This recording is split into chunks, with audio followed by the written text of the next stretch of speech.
Okay, guys, I know this Miami team is broken up, but I really have been dying to go through this game. I'm not going to go through the whole game. I'm going to be separating it into different clips. You're going to see the timestamps of different things that Miami did because OpTic has been unbeatable on this map. But Miami did so many good things on this map that made them able to beat OpTic, and it's what no one else is doing. It was very clear no one else is doing their homework, and Miami's the only team doing their homework. So we're gonna go through all these things that they did well, that made them take down the basically unbeatable OpTic on this Skyline hardpoint, because OpTic was probably like on a 12 map win streak or something on this map. If we're including scrims, probably like on like a 30 streak when it came to Skyline. But first thing we're going to talk about is Miami's like insurance on this P2, because OpTic, if like they didn't already have like the helicopter side spawn, they were very good at flipping all the time. There'd be a lot of routes taken, there'd be gaps left open. Miami did a good job nullifying that while also keeping P1 competitive as well. So Shotzi off the break is doing a completely different thing that he doesn't do that often, but he does do it sometimes, going for an instant underground. And you're going to see, so Super's on the white steps, Liddy pops at 3. I want you to just take a look how aware they are that Shotzi's the last guy and what he's doing, because they basically cleared out top AC, bottom bed. They have guys all around there. They don't see Shotzi anywhere. If he was kitchen, he definitely probably would have been through in their eyes by now. So instantly, look. They get 3, all of a sudden they start turning around. 6 starts turning around to P2, 8's going around to check the white steps. Shotzi gets this kill, but they're aware of him now. So they have a guy on the hill soaking, which is great, because now OpTic not only has to focus, not just Shotzi, but the other players. They now have to focus on potentially helping Shotzi maybe flip spawns, but they also got to worry about a guy on the hill. It's not like the guy's off the hill doing other shit. Because if the hill's blank, it just makes it easier on the other team. Because, like, yeah, we don't have to worry about the hill. We could just, like, play for kills. But now they have to play for kills and worry about the hill. And also kind of, I mean, I think they have enough trust in Shotzi to kind of, like, let him do his thing. But, yeah, this puts him in a very difficult predicament. So you're going to see 8 going for him. 7's on the hill. And you'll notice number 5 was top AC. And he realizes when you're top AC, the other team's going to spawn Cobble. So he's relieving pressure, giving 8 more time to find number 2 back there and make things easier. Look at him playing for spawn kills. The only bad thing is that they don't have top control, because like he did drop down inside kitchen. I guess I said he's top AC, but he actually went kitchen. But lady number 7's like aware of it. Shotzi's causing a lot of issues, but now like the last guy finally spawns up and they get him. And like you're just gonna see for like this whole time how they basically prevent OpTic from being able to flip the P2 spawns. You're gonna see it happen again here. So you're going to see number 1 now, because it's always Shotzi and Hook taking turns trying to flip. You see number 5 on the cross, sees him, instantly calls him out. Now number 8 has his attention right away. Hook makes a great play, by the way, running back, because now look, 8 is focused on him. But doing this is good anyway, because 8 basically wins the spawn for number 6. The second number 6 spawn there, he instantly turned around, and they knew they were hitting it right through kitchen. And they catch him. Who gets this kill, but he gets traded. And Miami did a good job holding OpTic away. And look, they're always here for trades. Super made great plays here. He's like searching for him. Gets his kill. Number 7 spawns out, but instantly goes up the rope to win back control of P2. He has help on the patio. They have trades and crossfires. OpTic couldn't do anything. They basically shut down pretty much every angle here, and they're able to hold. And you can even notice number 8's going back to try to get spawns. He gets a big gunfight win. Technically, if he doesn't get that gunfight win, it's pretty much over, but Miami secures most of this time. So that's like thing number 1. Alright guys, so I'm going to explain to you guys some advanced level shit that you won't probably notice unless you actually like really watch the game back. This is just stuff you're not going to see live, and it's not even going to look like it on paper until I explain it to you.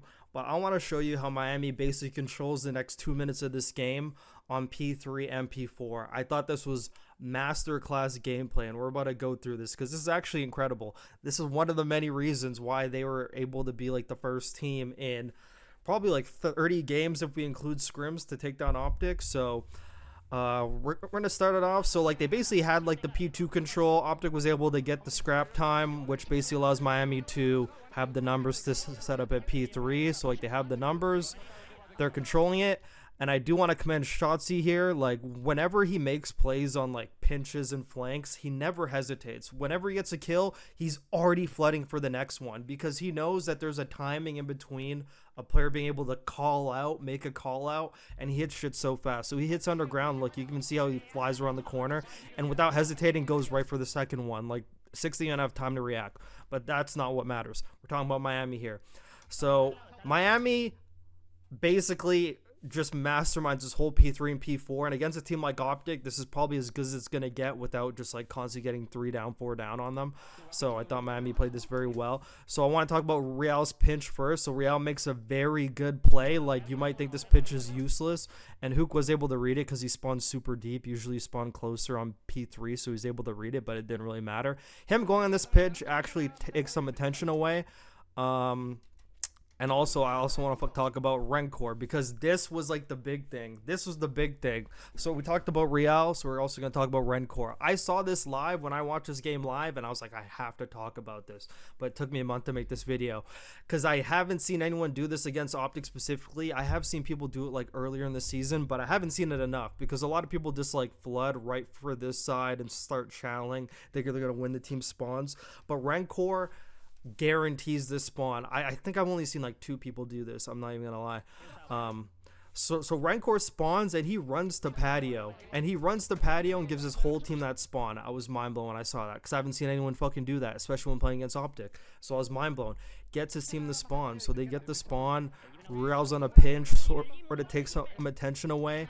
And granted, this didn't work, but he's basically going for crossfires with number 6. They're going for crossfires at the same time. Miami still has control of the side. Renkor's holding this side because it actually keeps the spawns for his team. So he's holding this. His team dies. OpTic gets some kills. You're going to see all Miami spawn up.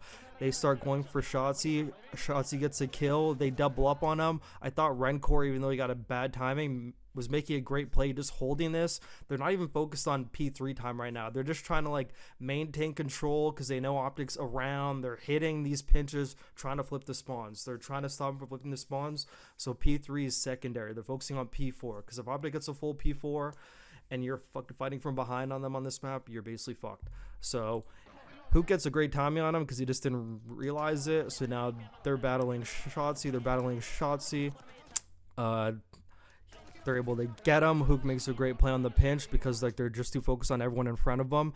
And now Rencor here realizes now OpTic got control of the spawns. He knows there's going to be one guy left. You can literally see the kill feed with like everybody in it. The last guy got the kill, so last guy's on the hill. 2 guys died.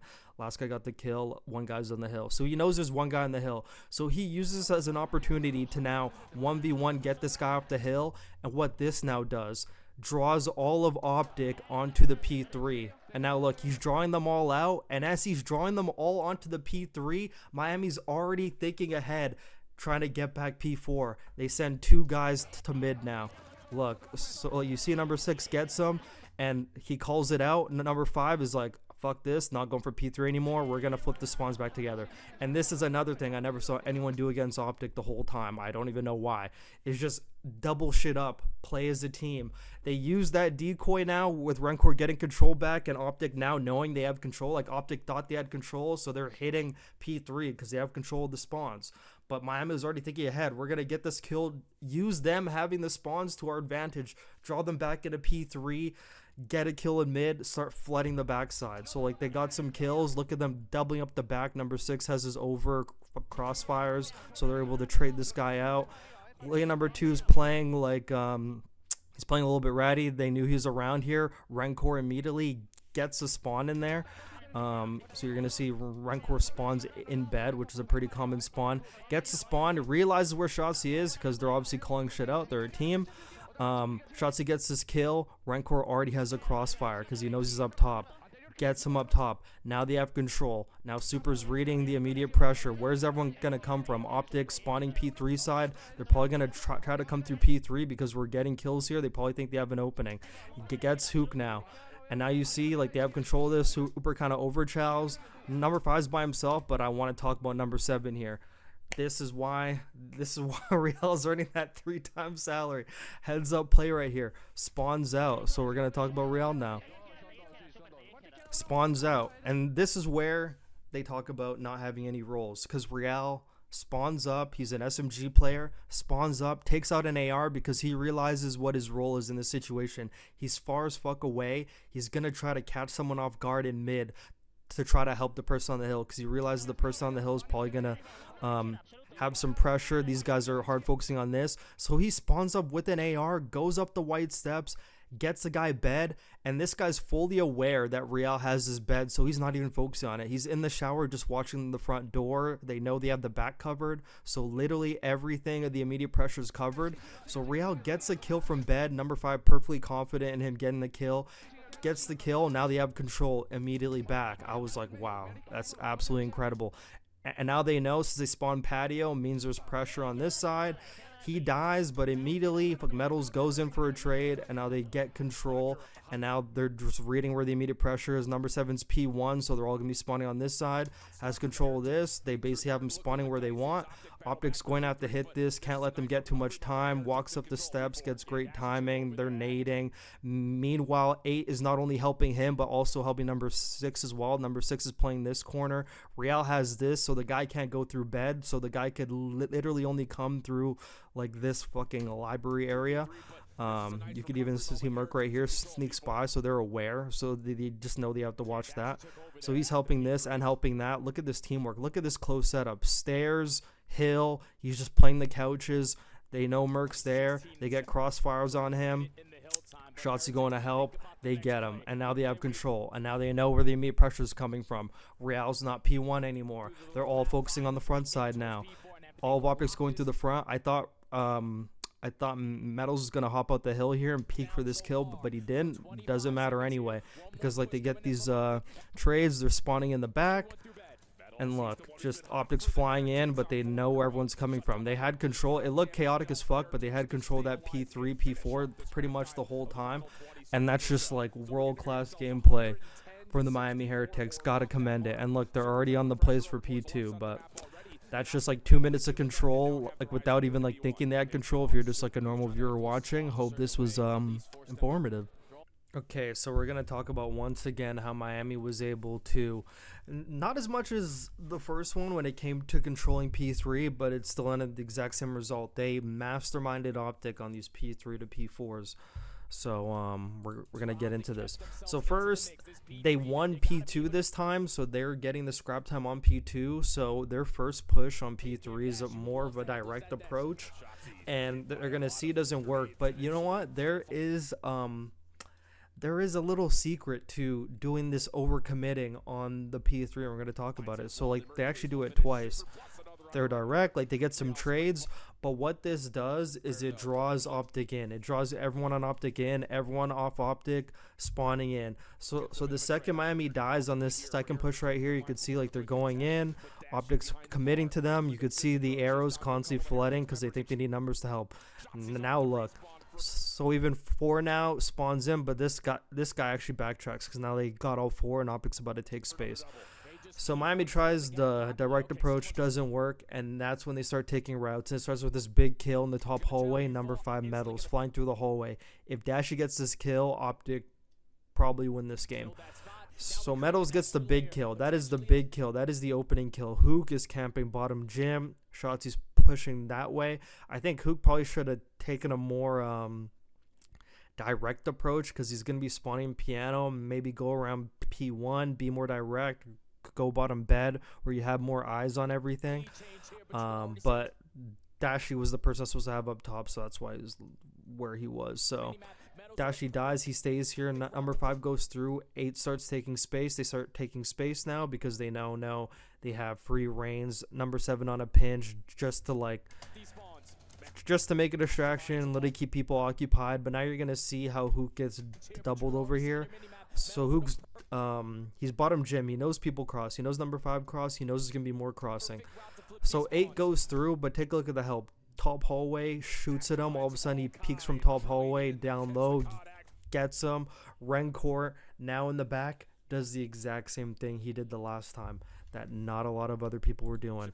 He runs right to patio, boink, gives his whole team the spawns. Beautiful. Gives his whole team the spawns. Now Miami has control with 10 seconds left. Because they like once again probably didn't mean it as much as they did like the first time, but they constantly kept flooding P3, drawing OpTic in, and then caught him on a fast break on rotation, got one kill, opened up the map. OpTic was already, because they know OpTic's a team that likes to get super aggressive. OpTic's a team that likes to get super aggressive, get kills, pin you in the back, so they use that to their advantage. They use these players pushing up, Hook pushing up, him pushing up. They use it to their advantage to be able to get through, double team Dashy, catch people off after they made it through, and then they got the spawns. Boink, once again spawn, and you're going to see once again how good Miami is at reading pressure on this P4 and the way that they set up and how beneficial it is to each other. So you have Rancor up top, you got two guys playing for P3 because there's going to be people, they have P3, so they're going to be playing off P3 exits.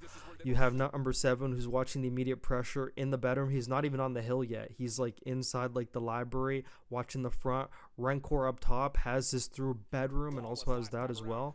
So you're going to see right here how they have crossfires. So Real spots him, Rancor up top can see him, drops down, shoots him, trades him. They get the trades over here on P3. Doesn't even matter, he gets his kill. Rancor probably gets another of the biggest kills in the game. So Rancor gets his kill, realizes his teammate's not on the hill, so he backtracks. Mercules is underground, turns on him, straight turns on him. So I didn't even like point that out, like literally fucking Mercules underground. If you're wondering why Merc didn't get him there, he's underground. So Rancor gets that kill, like he goes back towards the hill, but he knows there's immediate pressure around here. So when he slides onto the hill, he slides and immediately turns around, thinks the immediate pressure is going to come from bed, but it actually came from underground, turns and burns on him, the biggest kill right there. So that just heads up plays from Rancor.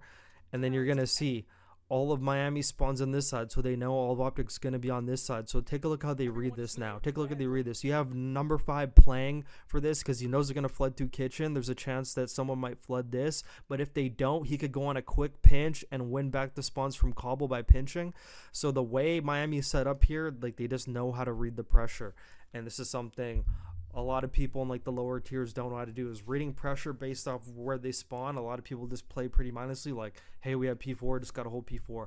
But where are they and how can we position ourselves to, you know, get the easiest results? So this is a perfect setup right here. Number 5, he has the immediate pressure, and if they don't, he could flank. 7's on the hill watching the back because they know everyone's on the back. 8's playing a safe angle just in case, and 6 is controlling bed, able to help number 5 as well, and he can also help the back as well. Has angles on everything. So Dashy takes shots on super. Real recognizes that, pushes up, slide prones, and then pops up, chows them immediately. Metals at the same time, so that's why I'm pausing it. Waits a while. He's like, okay, it's probably like around the time where like, if they didn't push us by now, you know, I'm probably going to catch a timing or just hit the back. So he recognizes that, pops number 3. Number 3 doesn't expect it. Real gets his kill in the back. And now take a look at the reposition here. He backs up. Now number 8's like going to help him now. So number 7 is trapped in the corner, but take a look at the help. Number 5 backtracks after getting the kill on number 3. He realizes that's the only guy. So now I'm going to go help in the back. Recognizes the pressure. That they double team him. And now they get 3. And they know like the last guys around here. So I want to talk about the heads up play from Super as well, because I have to keep pausing and rewinding because there's many different arrows trying to show you guys every aspect. So you see number 7 and number 5. They both get the kills. Read the immediate pressure. 8 not being useless on the hill. He knows he has coverage around. He's not going to get bad timing from the front.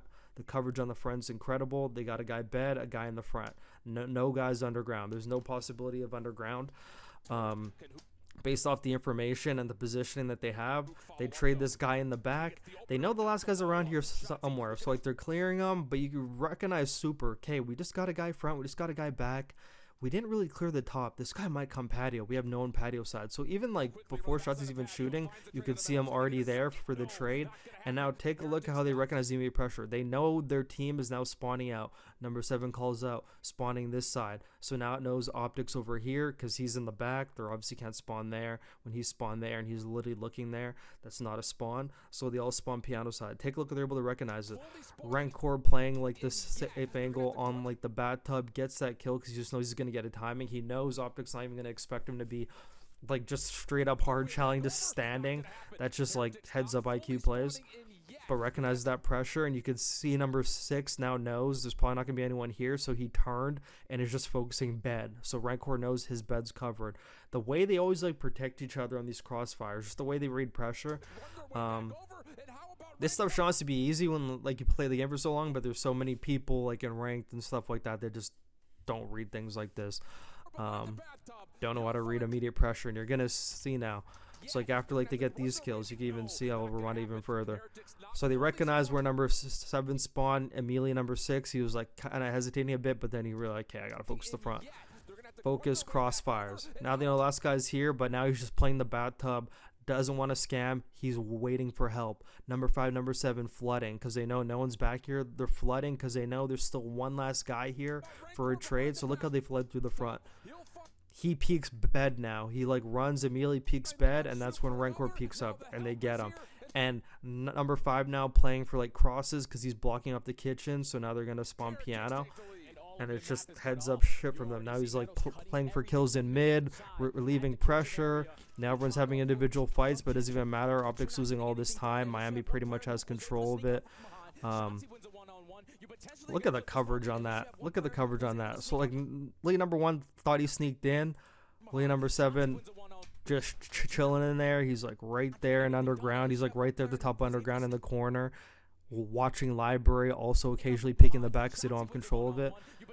Beautiful, beautiful, beautiful. And he's just soaking this. He just soaked that shit the whole time. Another just masterclass P4 from Miami. It's actually incredible how they're able to mastermind this against OpTic, and it's the main reason why they won. If you take these P3, P4s away, they got 2 P4 holes, probably worth like 100 plus points. You know, that's big time. Usually OpTic would run away on those hills like from people, and that's why like the score would always be like 175 to like 90. But Miami able to hard counter. Miami did their homework, knew how to play it well. They used team-oriented gameplay on these rotations, and it worked flawlessly against OpTic. Okay, and now that I went through the big focal points, I want to just walk through the end of the game, and I thought this was the big turning point here. There's like this one and the end of the P2, which we're gonna skip to after this, but I thought this was the biggest thing from here.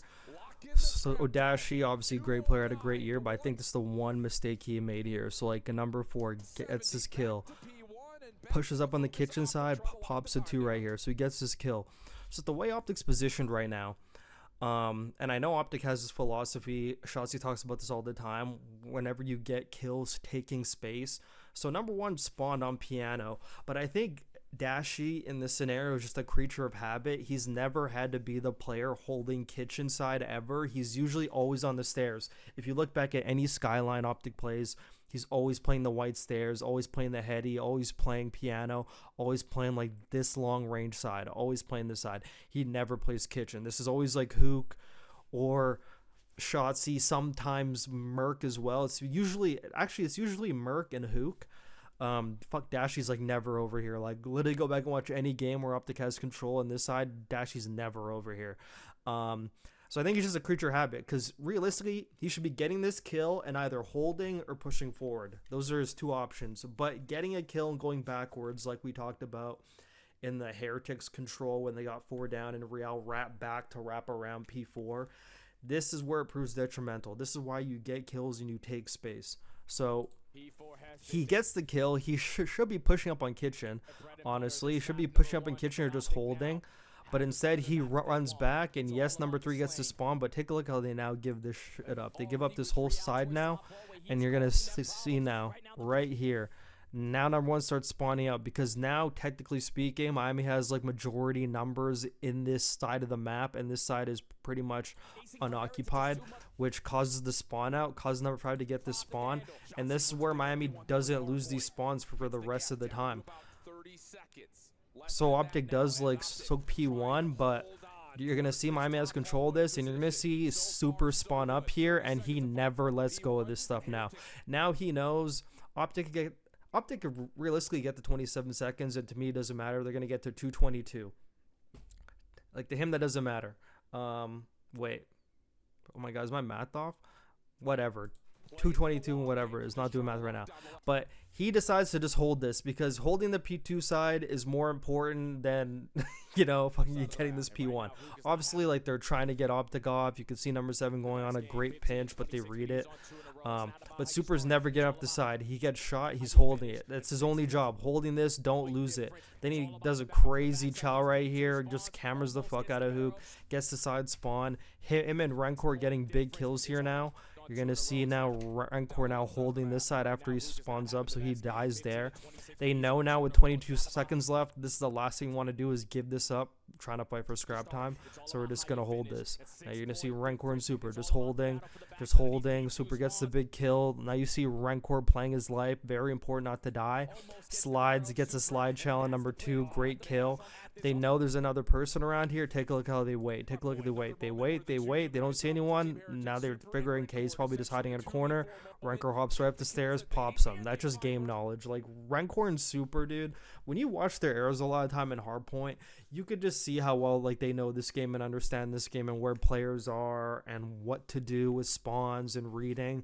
Super, I think, reads the game he reads Black Ops 6 so well. I think he's, like, a lot more underrated than he should be. Like, he should be a top AR on a top team right now.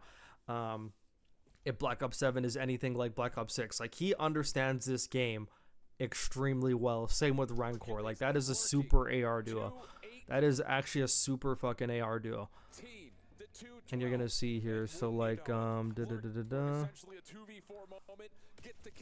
like they get the kills. Shotzi coming through, but now they have everyone spawning up. They're holding this. Shotzi makes a big play though. He makes a big play and he actually gets the shit back for them. So Shotzi makes the big plays. OpTic gets control, and then I want to talk about the end right here because this is where OpTic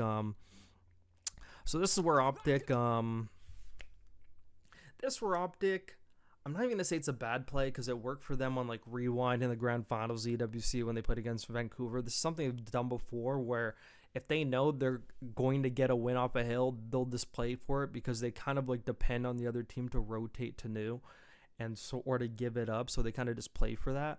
So in this scenario, OpTic kind of made the game call. We're gonna win off this time. I know it's 8 and that says 241, but the way this game works, you're gonna even see why this seconds. Like if it's 8 seconds at all when that's 8:42, so you can even like see like right here after these contests. So right now it says 9 seconds, so you think it's like 2:49, but look, the second that switches, even if it switches for a second, it's still actually like counts as like time there, but in fast time when you look at it, it doesn't look like it. But the way this game is, it will register that extra second at the end as long as you're holding it. So OpTic knew they're gonna win off of this. So like it looks off right now. Like right now it looks off, but you could like see as the time goes, that time still holds. So they're going to win off the time. So they're holding it. Miami knows this. Miami actually knows this too. So you're gonna see number 6 make the play. You're going to see number 6 make the play because they know he's not even holding P3. You're going to see Real, big game player right here. Makes a lot of big plays. That's why he's getting the big money now. You're going to see Real, not even focused. There's 7 seconds left, not even focused on holding P3 because he knows OpTic's going to be playing for the win off this. So he sneaks through, tries to avoid number 3, and number 3 like hops off the patio, completely fucking misses him, catches number 1 off guard. Now number 2 is like tweaking, like because he knows like something just happened at the entrance right here. I don't even know why I'm saying Real. It's actually Super. I literally got their arrows messed up. My bad. But like Super gets the kill, Real gets the kill for an entrance. Like now number 2's occupied. Super takes the route piano. He goes on the piano, hops up, gets Shotzi off. Because if he was holding that, OpTic actually win. And what this does, because OpTic put so much lives on this P2 to just secure the victory, they didn't think Miami was gonna like super duper flood this. Like they only sent 1 guy over there, but everyone else was there to hold P2 and secure the win. Miami recognizes that, so they get him off. Crazy route from Super to go up the piano. Like that is heads up IQ, saved at the last second. They get number 3 off now, and now they do what Atlanta FaZe cannot do at all is hold a freaking P3 with 4 down. It is really not that hard if you play this game and you know this game. So you're going to see the way they set up. They get everyone down. Number 7 stretches stretches like the plate P1, watch front bed, watch this middle. 6 was going back to block the spawn just to make sure there's no randomness. He even walks around. Now he realizes there's no one there. 8's playing one side, 5's playing the other. He secured the spawns. Now he's sprinting back to go help. And look, so like they get the first guy, they get the second guy, and now number 7 realizes no one's going to come through bed. They're all just flooding the front, so he goes to go help, reading pressure very well, goes and helps. 100 IQ. And now number 6 spawns, and immediately whole team turns around. Now they know spawns flip.